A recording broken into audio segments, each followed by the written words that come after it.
You all went to Papaji and things, you all said it's all transistory, it's all the transit lounge and don't land anywhere, but still everyone is landing somewhere. All the Papaji people I know are landing somewhere. In emptiness or there, they all make their little home somewhere. In not seeking or in whatever, giving up, and all of them. All this famous whatever offsprings. They were landing somewhere. In some self-realization and truth and whatever. In peace. Even in peace, if you land in peace, you are landing somewhere. You were saying that some people who have been to Papaji, they have landed... Not some people, all the people.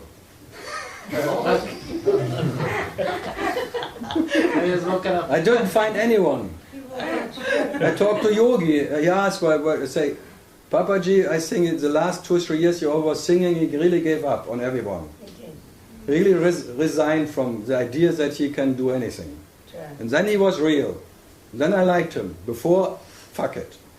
All this transmission bullshit and all that happiness and pearls of giggling, work, and now I gave you the pearl, now you have to maintain it, and all that bullshit, blah blah blah. Fuck it all. The last 3 years, I liked him, but only then. One hearsay, never met him, but from a vibration resonating. Before there was some really one belief that he can do something. So there was some doership in that I can do something, I can give it to someone. Yeah, there was a realized one who can transmit his realization. To someone who is not realized. In that way. It's like helping, that you can help somebody in all of them. And then out of that all the teachers came, all the Gangajis and all that whatever, Mujis and tralala, they all came from that. Because they all went in the earlier times. When Papaji was. And then they were an offspring of transmitters.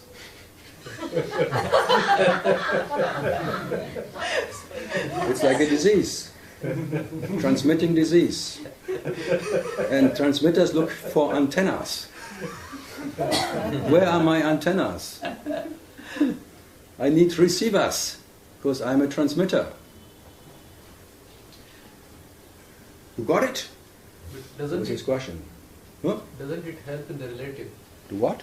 In the relative existence. But who cares? Say it. Yeah, me.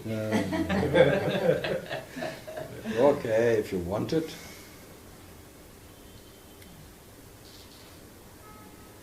I mean, there are shops anyway, so you have some spiritual shops. Shopping is shopping, not selling. Need shopping. If you come to the right shop, it's shopping and not selling.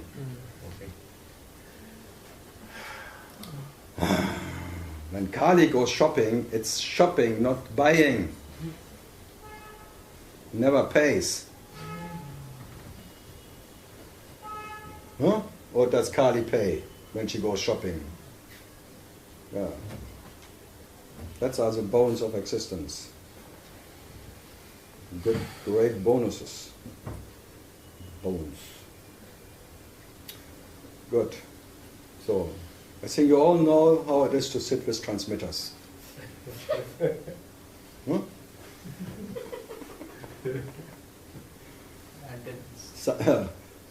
Reception. I'm a hotel, I have a reception open. I'm ready to take guests, I guess. That's amazing. All this oneness, tralala and diksha and all. Wow, wonderful, huh? All that empty promises. Oof. But they all will be punished. Because they're selling fish and it stinks from the beginning. All these fishermen, like Jesus. For that he was crucified. Because he was selling fish. And the people could not smell it anymore. It was stinking from the beginning. I would crucify him right away. I would. Huh? You have to kill that salesman who sells fish. Old fish. Even if they put lard on that fish, it still stinks.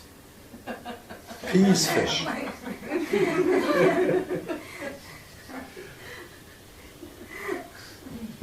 Some they paint golden or something. It smells.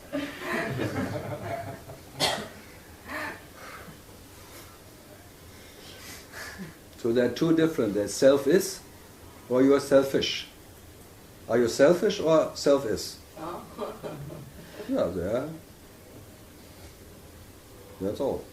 When self-is, all fine. When you want to selfish, you stink. When you are selfish, you become self-is. Self what? When you are selfish, you become self-is. Self-is? What? I didn't get it. Self-is. If you are You really don't become self-is by selling fish. What are you dreaming? The dream. The one who sells fish stinks most. The businessman. What else can he do? Selling fish. Because he thinks he catched himself as a fish. I realized my true self, my true fish. And now I want to sell that stinky fish to everyone and selling it as true, smelling true. Can you, by instinct, you know yourself? Stunk.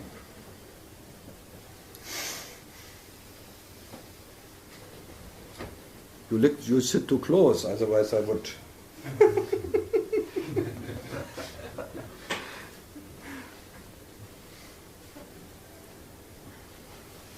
Yeah. Now I can play. Oh no. Good. Yeah, Jali. What to do? Yeah, what I'm hoping you'll tell me. I can only say whatever you do is futile. Yeah, that's what I'm asking. Yeah. I repeat it. So there's... Be happy that everything what you have done, what you're doing now, and you will do is futile. That's the nature of Ananda. You will never catch that what you are. So you're not a fish, you're not a concept. Because only what you catch are concepts. And the concepts are like fish, they stink after a while. So, Yes. and when you are that what you are, there is no smell anymore, because you cannot smell yourself. That is the odor of what you are. The tastelessness. That what has no, is not a stunk. Stinky, stunk. That what neither knows or doesn't know anything. Absolute not knowing what it is and what it's not. So there is no second to it, what can be smelled. The reality cannot never know reality. So by being what you are, there's nothing to catch. Because what are you not? You don't know what you are and what you are not. But every fish you catch is stinking.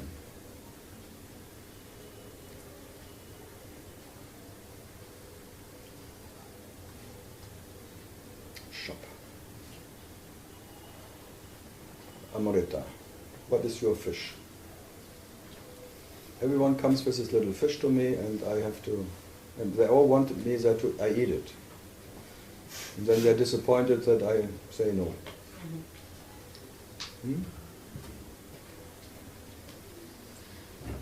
You always say grace is all there is, and I always ask you, grace is all there is, then why don't I feel grateful? Why do I always feel... Because you want to feel grace, and the grace you feel is pityful grace.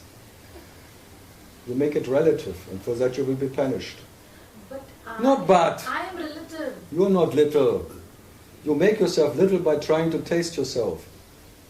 By that you have a bitter taste in your mouth. All what you can taste, especially the taster, is bitter. Bitter, bitter, bitter.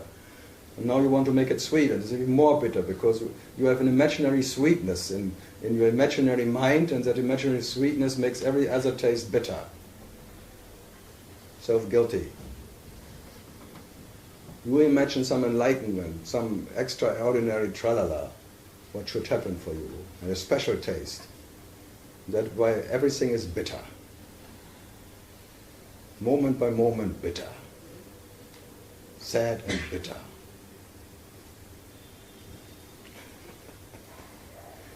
Yeah, you ask me, I tell you.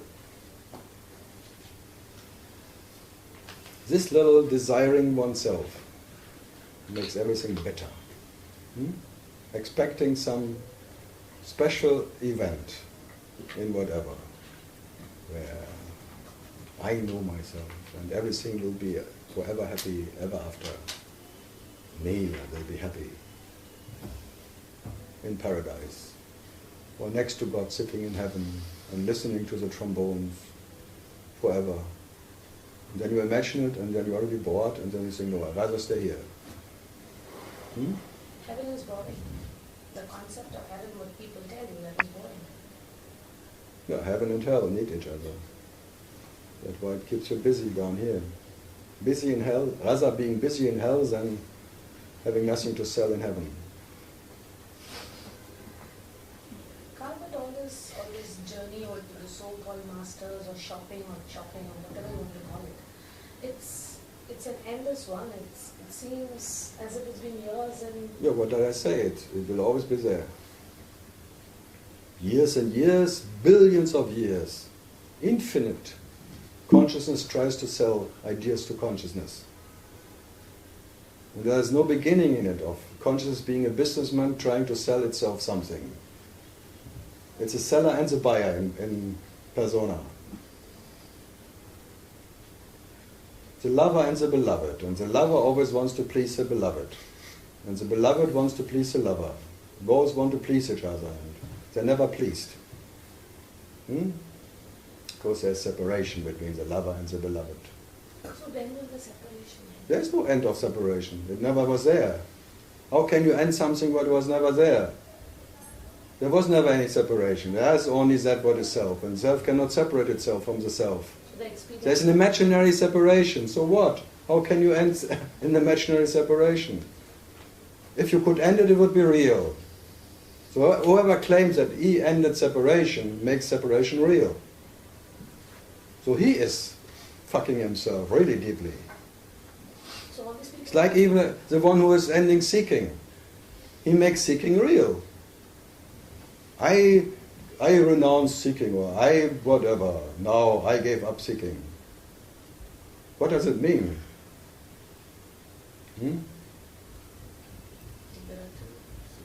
Yeah. Still a seeker is who is not seeking, is still a seeker. Then being better than other seekers who are still seeking, that's really something. Are you still seeking? Poor you. I gave it up already years ago. Like an anonymous seekers. The new SA, Seekers Anonymous. My name is Karl, I'm not seeking for 2 years now. I'm counting every minute, and I tell everyone. Because if I don't tell anyone, I forget that I shouldn't seek. Otherwise it would be too tempting again. So, my dear, I don't know what you are. That's the dearest to me. That's what I never know.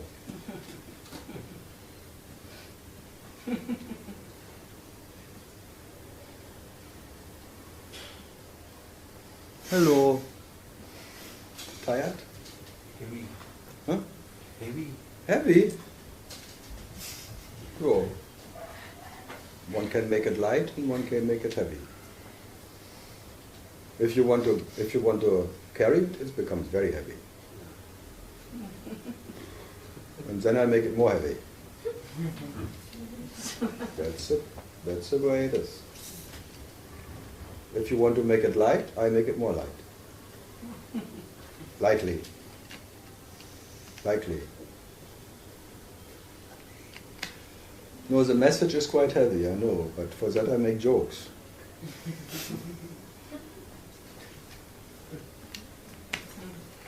So it's better maybe you laugh yourself to death and cry to, or maybe you can cry to yourself. It doesn't matter, you have to die anyway.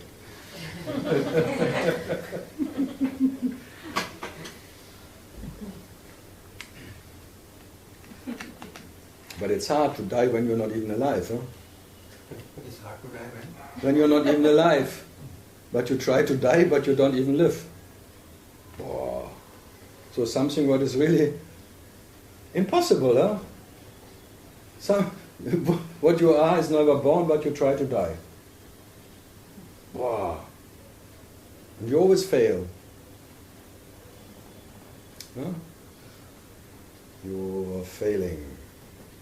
And Buddha was the absolute failure. Amazing, huh? He admitted, I failed. Could not stop the misery of the world. I failed. I could not know myself as that. I failed. I went everywhere, I could not find myself. I failed. Vipassana story is wrong. The what? Vipassana story is wrong. Vipassana, Buddha discovered Vipassana. It's not wrong, but you fail in it. All the Buddhist techniques are making you a failure. It's like you want to establish compassion, but you will always fail. Whatever you can establish is pity. So compassion you cannot establish, so you fail. So it gives like koans, like in Zen Buddhism. It's like a koan. You try something what is impossible. You try to love everything, impossible. You try to accept everything, impossible. So it's always techniques which are impossible to... No one ever succeeded. And whoever claims that he succeeded is a liar. Big liar. And then what to do? Then he has to sell lies. And he has to stay at that. That's the biggest whatever. If you, whatever, claim to be awakened or enlightened, then you have to behave like one. That's the biggest prison ever.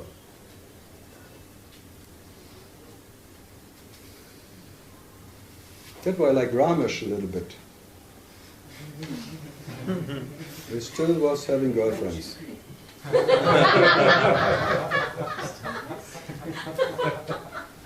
And when it came out, half of the so-called dearest disciples left. Who the day before, they said, you are the best, you are my master, you are my son, you are my guru, and bowing down and prostrating to his feet and kissing his feet and swimming. The day this news came out, turning away and off they were. So much you can count on disciples. Fuck them all, I tell you. Especially the one who tell you, I love you, oh, more, you are the best. The next day they are gone, thanks God.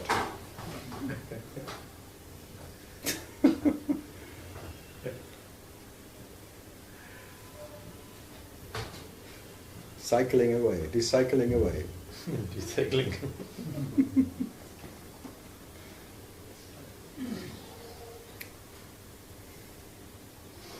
No, in that sense, I liked it was the best teaching because it was a teaching of helplessness.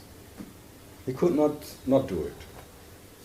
In spite of being writing to God and thanks God, tralala, I'm in the good body, my thing and all that. I'm so grateful that but this he could not. That was not in the thanks God. That wasn't part of it. That was not part of it. His dick he could still not control. So there was still free willy. What? Nothing? Yeah, it's the best when the big gurus fall. The fallen angels. You know all the stories, huh? Huh? You know all the stories. Everyone tells me everything.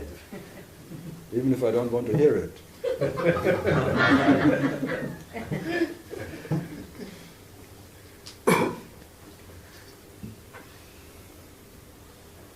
Yeah, these publishers from Paris who were publishing all Ramesh, and from one day to the other day, he was a devil.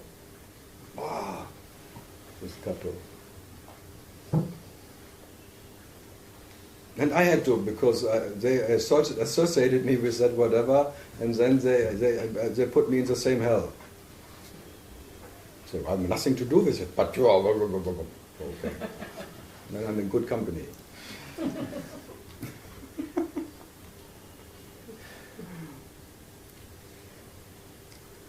Good. Sarita, huh?